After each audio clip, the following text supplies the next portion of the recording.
Hey, good evening. We're not going to be here long tonight, but this is essential, I believe. Very essential uh, in today's world. Um, Now, this morning I talked about false prophets, false teachers. Tonight we're talking about those who are not false, they just have gaps in their theology. We're going to look at Apollos and his situation, and it's going to give you an understanding of what a mentor, what an older person who thinks they can't go out and do anything. There are things you can do, and what happens here is one of those things. You can mentor, you can teach, you can write notes, you can do devotions, you can do phone calls, you can do exhortations. You can't physically do the ministry anymore. Let's say you're one of those folks working 60 hours a week. You can't do the ministry anymore. It's just not in you. You can still help somebody else's ministry. And that's what's going to happen tonight. Acts 18:24. And a certain Jew named Apollos, born at Alexandria, an eloquent man and mighty in the scriptures, came to Ephesus. This man was instructed in the way of the Lord, and being fervent in the Spirit, he spake and taught diligently the things of the Lord, knowing only the baptism of John. And he began to speak boldly in the synagogue, whom, when Aquila and Priscilla had heard, they took him unto them, and expounded unto him the way of God more perfectly or more completely. So a certain man named Apollos, eloquent and mighty in the scriptures, meaning he knew the scriptures, he understood the scriptures, he was an apologist.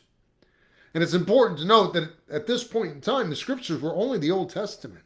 Everybody had that. The New Testament, not written, not compiled, not put together. Only the Old Testament, only the scriptures pointing forward to Jesus. He knew of the baptism of John. He didn't know of Jesus. He didn't know of some other things, but he was out there expounding on, teaching on, arguing, debating on things, and he was strong in what he knew. So this is interesting because he's not fully educated, but he knew the scriptures. And he took and he ran with what he knew. He, as Paul was accustomed to do, he went to the synagogues and he spoke boldly with the Jews and he proclaimed the Messiah. So he was taught in the way of the Lord right up to current events. He was educated, he had gaps. He wasn't fully knowledgeable. Christ had come, he was the Messiah, he had died, born again, or resurrected, risen again. So he had some gaps, he had some holes that needed to be filled. He was mighty in the scriptures. He knew of the Messiah. He knew of the forerunner to prepare the way. And he knew that John was the forerunner. So Apollos is an intelligent man.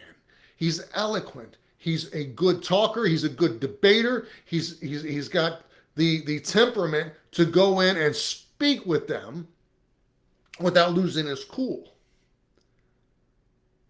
But most importantly, he took what he knew. He went out, he witnessed, and he testified fervently with what he knew. He was taught according to the Bible. The man was instructed in the way of the Lord. And when he knew something, he went out and he worked for God. He began to speak boldly.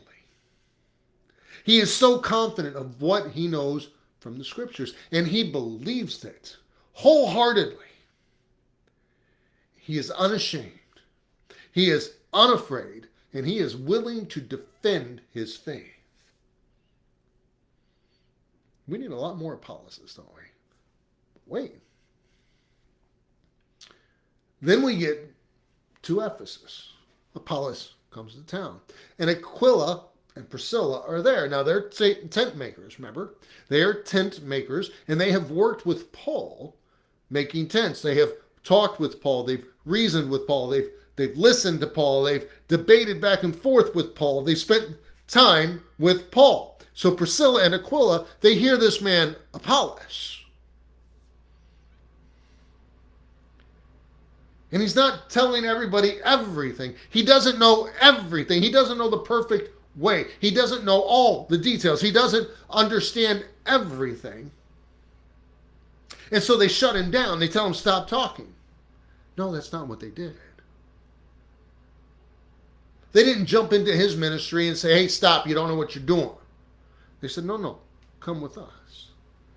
They did not tell him to stop speaking since he's not of them. They did not tell him to wait until he is better educated. They did not mock him. They did not heckle him. And they did not shame him for not being up to their level of understanding. No. They came alongside. They brought him unto them. And they began to teach him more perfectly the things of God. They did not quench the fire. They did not make him doubt. No. They encouraged him. They taught him. They filled the gaps. They filled the holes in his theology, that he might be a better, more effectual witness and testimony. They did not quench the fire. He was fervent in spirit already. They didn't stop that. He was going into the synagogues and he was convincing people of the Messiah to come. He just didn't know something. He's not a false teacher, not a heretic. He's someone that could be taught. And they taught him. And when he was disposed to pass into Achaia, the brethren wrote, exhorting the disciples to receive him, who, when he was come, helped them much, which had believed through grace. For he mightily convinced the Jews, and that publicly, showing by the scriptures that Jesus was Christ. By doing what they did, Priscilla and Aquila made a warrior out of an order. They sent him on after a brief layover for instruction. They brought them in.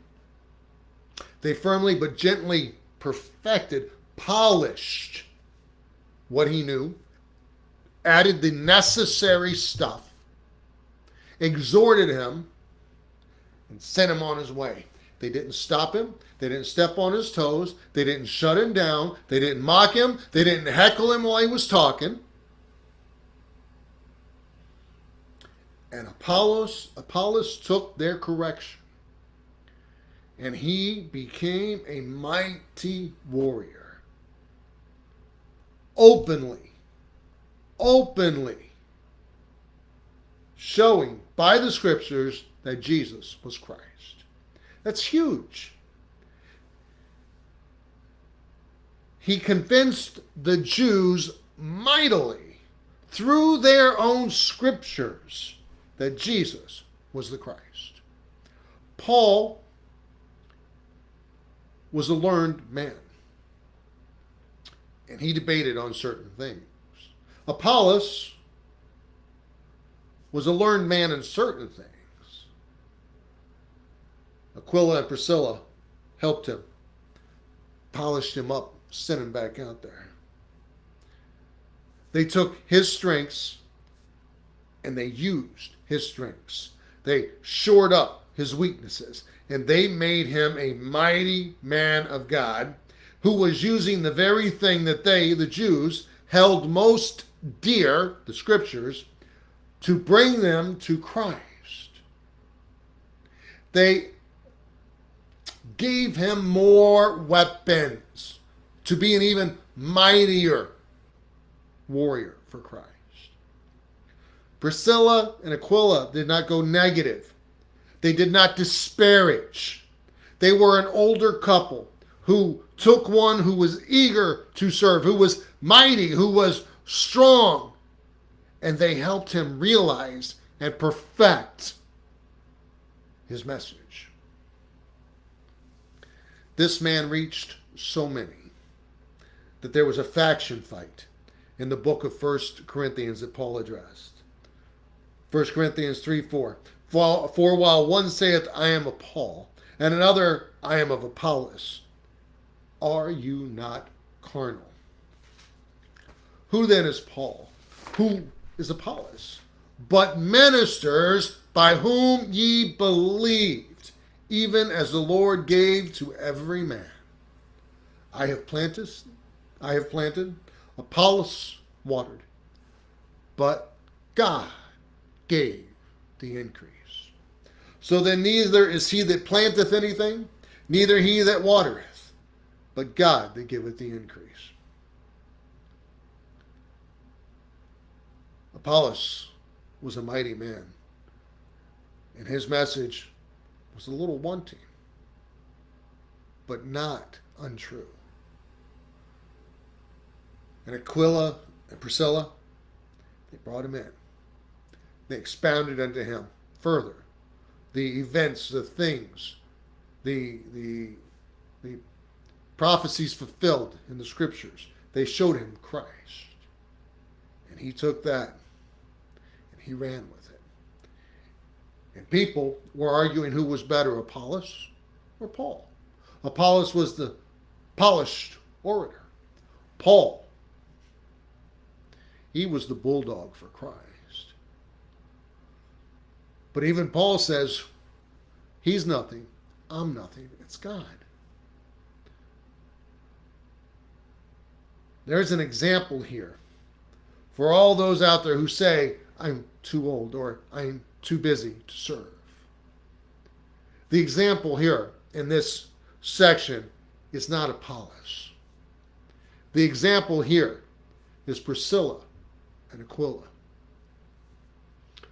When you find someone who is preaching or teaching and they have some gaps, they're truthful, they're earnest, they're following the scripture, they just got a few gaps. You don't shut them down. You don't heckle them. You don't belittle them. You teach them. You exhort them. You show them the gaps. Help them to understand. Round them off. Send them back out. You may be too old to serve, but don't stand in the way of those that are. Help them. Finish their education. Polish the rough edges.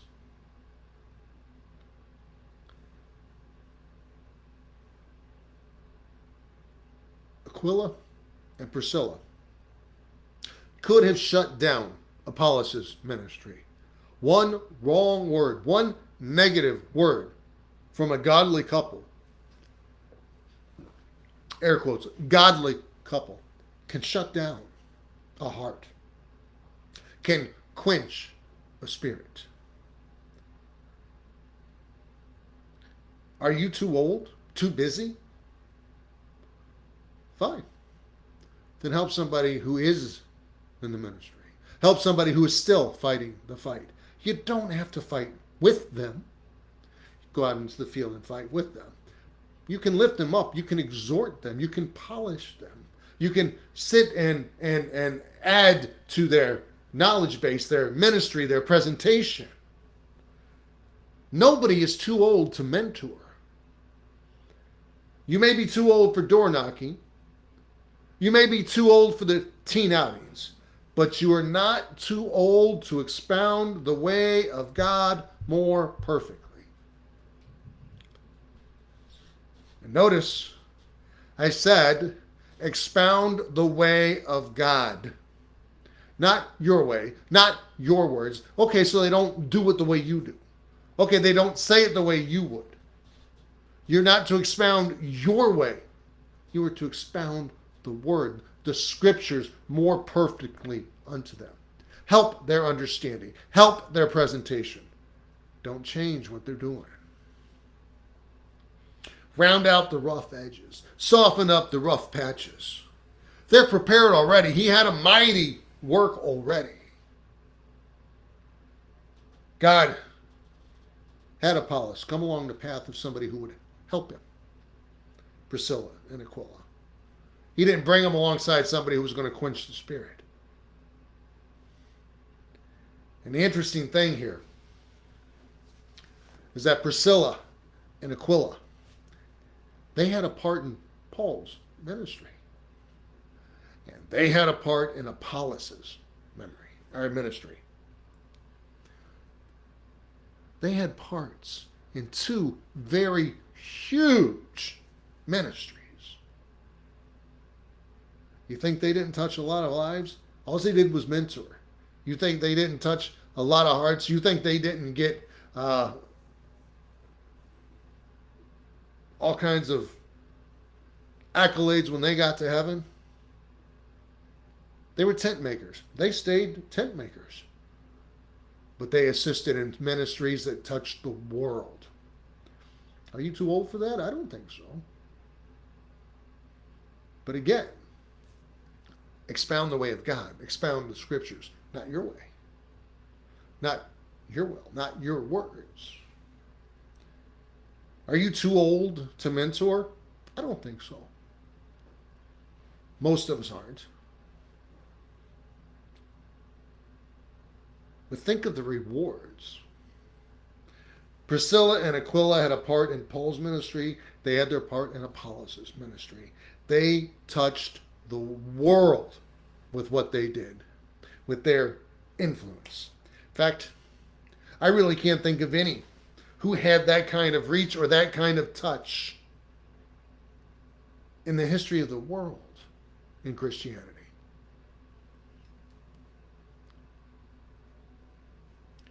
Somebody comes along and they're fervent in the Spirit. They're preaching.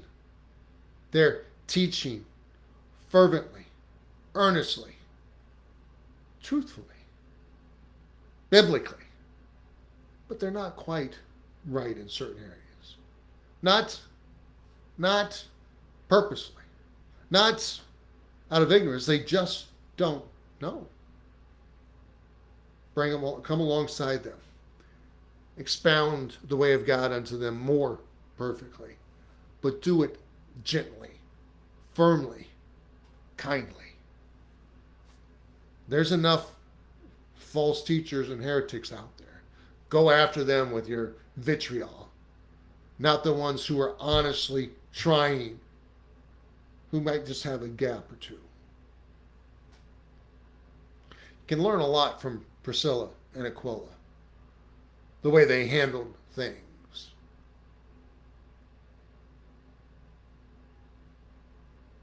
And remember, they are now witnesses. They have now a testimony throughout the ages. Here we are talking about them 2,000 years later. And all they did was what they should have done. They saw someone who needed to know a little bit more. They brought him in. They taught him. They sent him back on his way. Perfect mentoring. We need more of that in the Christian world today.